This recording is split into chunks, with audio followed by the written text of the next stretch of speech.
It's Our Story. Jack Catlin, Chicago, Illinois. Well, the easy answer to this is yeah. Take a look around Chicago. Virtually every building you see in downtown Chicago is a condominium. Those condominiums don't have steps. All of the stuff that's been designed since Chicago's had some very, very early housing requirements that goes back to the late 60s and the early 70s. I lived in a condominium that was designed in 1973. And there are no steps to get in. There's elevator service to all the floors. All the common areas are accessible. The doors within the units all provide a 30-inch clear opening. Now under the Fair Housing Act it's 31 5/8, but back in the mid-70s, Chicago had the rudimentary idea for the Fair Housing Act and included it in high-rise construction. So there are lots of housing opportunities in the city of Chicago if you can afford them.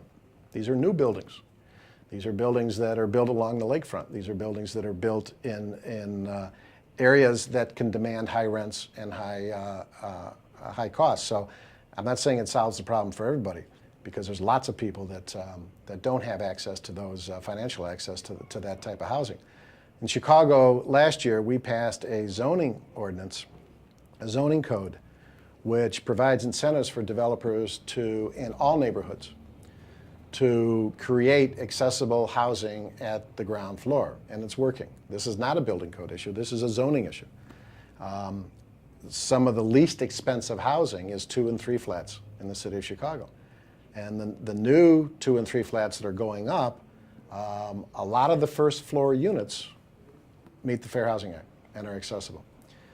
So I think if you come back in 5 years in the city of Chicago, you're going to see not only housing that's been built around for 20 years, condominiums and apartments that are accessible, but single family, 2 flats and 3 flats in every price range that is going to meet the needs for people with disabilities in this city.